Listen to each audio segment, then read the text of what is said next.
야, 이 첼로가 정말 작정을 하고 만들었구나.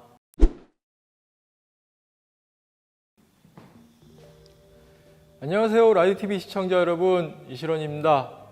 세계 최초, 그리고 국내 최초로 저희가 첼로의 새로운 전기 산악자전거 풀 서스펜션 첼로 블렛 FX 모델을 가져왔습니다. 이 자전거를 볼 때마다 굉장히 좀 떨리고 흥분이 돼요. 제가 좋아하는 장르의 자전거기도 하지만 처음 이 자전거를 가져왔을 때 우와 소리가 절로 나오더라고요.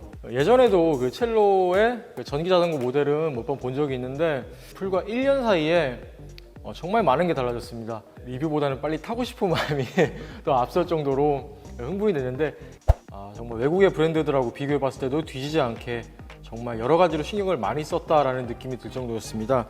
간단하게 사양부터 살펴보겠습니다. 이 첼로 블렛 FX 모델은 프레임이 알루미늄 소재입니다. 이 구동계는 시마노의 E8000 신형 전기 모터를 달고 있고요. 배터리 또한 신형 배터리를 장착하고 있습니다. 이 시포스트는 락샥의 리버브 유압식 가변 시포스트를 달고 있고요. 휠 사이즈는 27.5인치 휠에 앞에 서스펜션 포크는 락샥의 야리 150mm 트래블을 가지고 있습니다. 자, 안장은 셀레 이탈리아의 셀레 로얄 안장을 설치를 했습니다. 자, 핸들바 길이는 약 780mm로 굉장히 긴 편이고요. 스템도 35mm의 짧은 스템, 그리고 이 핸들바와 이 스템이 직경이 35mm로 기존보다 훨씬 넓어졌습니다. 이렇게 되면 좋은 점이 뒤틀림에 강하기 때문에 라이딩에서 더 안정적인 조향을 가능하게 하는 그런 장점이 있겠습니다. 이 스프라켓도 시마노의 최신 12단 장착을 했고, 여기 뒷드레일러도 XT. 이 브레이크는 MT520 4피스톤 브레이크로 되어 있는데요. 사실 이 4피스톤 브레이크가 굉장히 강력한 제동을 자랑하긴 합니다만 XC나 다른 모델에서는 잘 안 쓰는 편이긴 합니다. 다운힐이라든지 엔듀로 모델에서는 많이 쓰이는데 이 전기 자전거는 무게가 기본적으로 20kg가 넘습니다. 오히려 무게가 무겁기 때문에 가속도가 더 많이 붙겠죠. 그럴 때 안정적인 조향을 위해서 이 4피스톤 브레이크와 203mm 대형 사이즈 로터를 설치를 했습니다. 보통 우리나라에 출시된 자전거들은 대부분 170mm 크랭크 암을 달고 있습니다. 근데 이 크랭크 암이 이 모델부터는 165mm로 좀 줄었어요. 165mm로 줄면 크랭크가 너무 짧은 거 아니냐. 길면 길수록 더 적은 힘으로 더 큰 힘을 발휘할 수 있는 게 장점인데 이 자전거가 그냥 자전거가 아니잖아요. 이바이크잖아요. 부족한 힘은 모터를 통해서 보완을 해주기 때문에 걱정할 필요가 없어요. 심지어 제가 이 전기 자전거로 경사진 산길을 가는 분을 본 적이 있는데 나이도 굉장히 많으셨거든요. 운동을 열심히 하신 분이다 했는데 알고 봤더니 이바이크더라고요. 저기 오르막이 험한 그런 길도 어려움 없이 그냥 시원시원하게 올라가니까 이 크랭크암 길이는 별로 문제가 안 되겠다는 생각이 들었습니다. 자, 이 자전거에 적용되어 있는 첼로 E8000 전기 모터 시스템에 대해서는 저희가 따로 설명을 드리지 않고요. 영상 하단에 있는 E8000 특집 기사를 참조해 주시면 감사하겠습니다. 자, 그리고 이 자전거는 재밌는 특징이 하나 있습니다. 아까도 설명드렸지만 이 자전거가 27.5인치 휠을 가지고 있거든요. 그냥 타이어가 굉장히 커요. 좀 큰 타이어를 달고 있는데 이 서스펜션 포크가 이게 27.5mm용이 아니고 29인치가 달려 있습니다. 왜 그럴까요? 이유는 간단합니다. 취향에 따라서 앞바퀴를 29인치로 뒷바퀴는 27.5인치로 쓸 수 있게 만들어 둔 겁니다. 그러니까 앞바퀴가 좀 더 크겠죠. 그 이유가 뭐냐면 산악자전거 선수들 중에서 그 데니 야트라는 선수가 있어요. 그 선수가 대회 나가면 앞바퀴는 29인치로 뒷바퀴는 27.5인치로 세팅을 합니다. 물론 그 선수뿐만이 아니고 다른 선수들도 그렇게 많이 쓰는데 앞바퀴가 클수록 장애물을 돌파 능력이 더 좋아지는데 뒷바퀴는 그거보다 작으면 오히려 페달을 굴렸을 때 더 가속도를 내기가 쉬워요. 어떤 굴림성이 좋아진다고 봐야겠죠. 이 시중에 나온 자전거들도 27.5와 29인치를 같이 겸해서 쓸 수 있는 그런 자전거들이 출시가 되고 있는데 이 첼로 블렛 FX 모델도 그 점을 따라해서 이렇게 채용을 했습니다. 자, 그리고 이 케이블 라우팅 한번 볼게요. 제가 처음에 이 모델을 보고 나서 정말 감탄을 할 수밖에 없었던 게 이 케이블 라우팅이 정말로 깔끔해요. 여기 이렇게 헤드 튜브에 들어가는 케이블 보이세요? 이 부분도 그냥 일반적인 고무나 그런 부실한 마감 이런 걸로 하는 브랜드들이 있는데 이 첼로는 아예 이쪽에 리벳을 달아가지고 아예 이 소재가 이 금속이에요. 뭐 흔들림이라든지 움직임에 대해서도 이게 이탈되거나 뭐 망실되지 않도록 굉장히 깔끔하게 마감을 잘했습니다. 저는 개인적으로 이 케이블 라우팅에 대해서 좀 안 좋은 기억들이 많아서 이 자전거 볼 때마다 과연 이걸 어떻게 했을까 하고 좀 유심히 보는 그런 버릇이 있거든요. 흠잡을 게 하나도 없어요. 정말 완벽하게 라우팅을 했다라는 얘기밖에 드릴 말씀이 없네요. 이 유압 브레이크 케이블도 이 밖으로 드러나지 않게 안으로 이렇게 깔끔하게 들어가서 정말 완벽하게 잘 만들었어요. 이 전기 모터와 또 이 프레임 구조가 이 풀 서스펜션 방식은 라우팅 하는 게 쉽지가 않아요. 그냥 구멍만 뽕 뚫었다고 해서 되는 게 아닌데 여러 가지 고민한 흔적들이 많이 보입니다. 그만큼 공을 많이 들였다는 얘기겠죠. 한 가지 더 칭찬할 게 있어요. 리어 쪽에 있는 맥슬. 여기에 맥슬이라고 써 있는 거 보이시죠? 자, 이게 뭐냐면 이 자전거 뒷바퀴와 이 프레임을 고정해주는 이 축이에요. 그런데 이게 많은 브랜드들이 자체적으로 그냥 규격을 만들어 쓰거나 아니면은 뭐 DTS의 제품을 쓴다거나 하는 경우가 있어요. 이 레버가 없이 그냥 이 8mm 렌치로 돌려서 다시 끼우거나 분해를 해야 되는데 이게 자체 규격이면 분실하거나 망가졌을 때 구하기가 좀 힘들어요. 이게 수입산 제품 같은 경우는 이게 해외에서 물건이 들어와야 되다 보니까 재고가 없으면 한 달이고 두 달이고 계속 기다려야 되거나 혹은 단종됐을 때 이게 구하는 굉장히 어려운 경우가 많습니다. 그런 면에서 이 락샥의 맥스를 사용했다는 얘기는 구하기도 쉽고 혹시나 망가졌을 때도 바로바로 구할 수 있으니까 이 자전거 유지 보수에서 굉장히 편리하다는 장점이 있겠죠. 별것 아닌 것 같은 이런 디테일한 부분들이 완성도를 높이는 그런 요소들이라고 볼 수가 있겠습니다. 여러 가지로 공을 많이 들였어요. 정말로 탐이 나네요. 그리고 자, 이쪽 튜빙도 보시면 이 튜빙 굉장히 두껍습니다. 얇으면서 가볍고 또 튼튼하게 만든다는 건 어려운 일이거든요. 그래서 많은 기술자들이 노력을 하고 또 회사들이 연구를 하는데 아예 첼로는 이 리어 부분이나 프레임 부분, 이 힘 받는 부분들도 그냥 아예 다 알루미늄 프레임을 만들었습니다. 자전거를 타다가 프레임이 깨지거나 혹은 말썽이 생기지 않을까 하는 부분에 대해서도 아예 원천적으로 차단을 했고 라이더의 중심된 생각, 라이드 포커스드라는 그런 모토에 맞게 자전거를 잘 만들었어요. 정말로 갖고 싶고 또 타고 싶고 당장 달려나가고 싶은 그런 생각이 많이 드네요.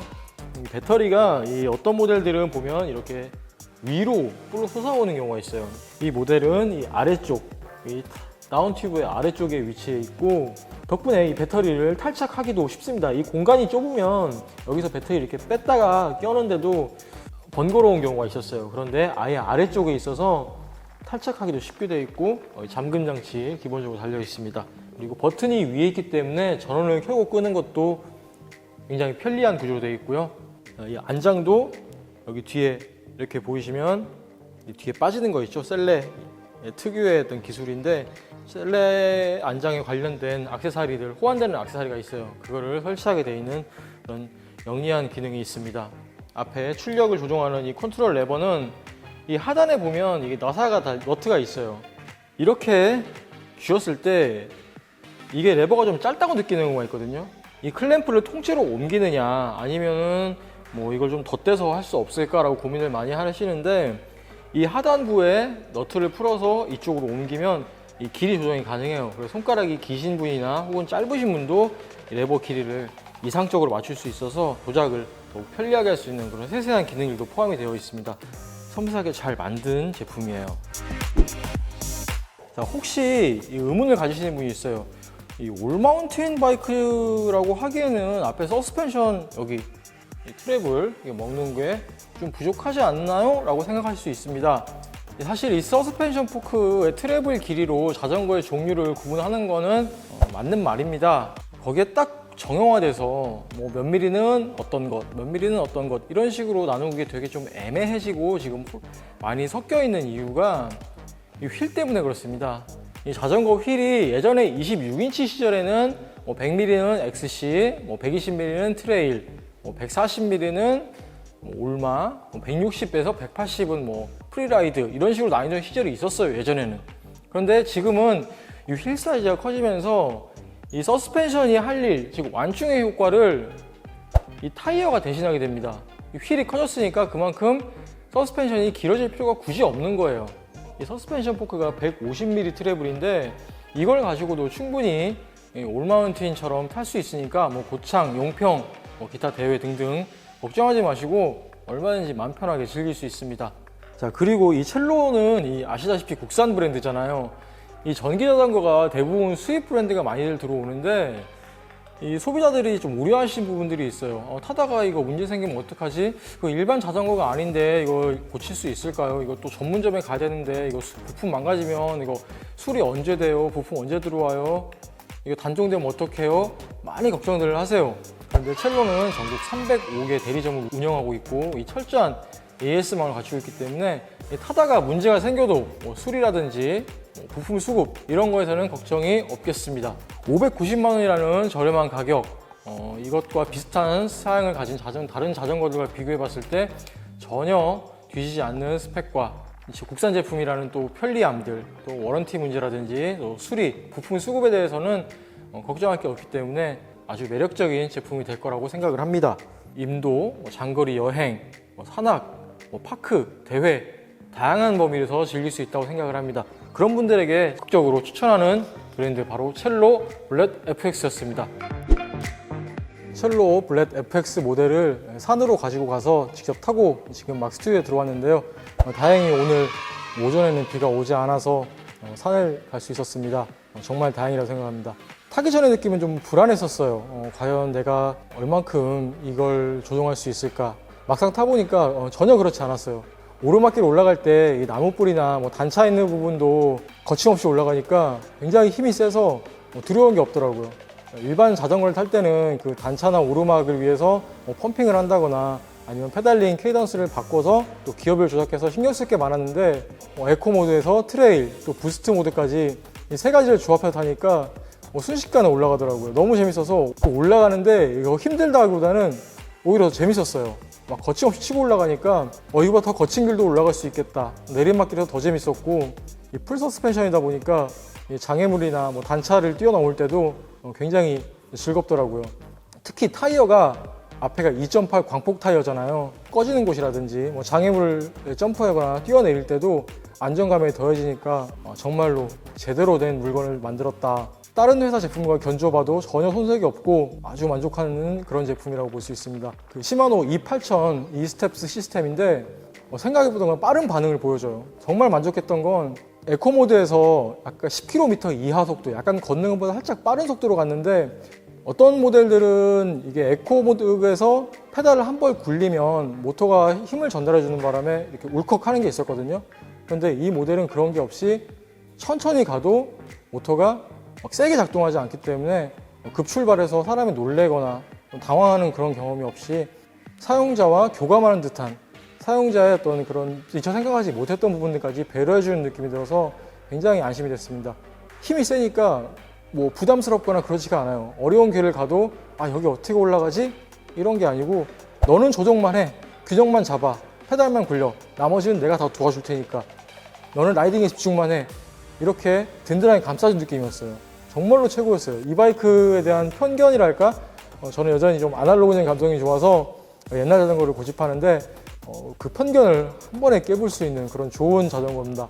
아주 만족했습니다. 만약에 이 바이크를 고민하신다면 첼로 블렛 FX 모델 추천드립니다.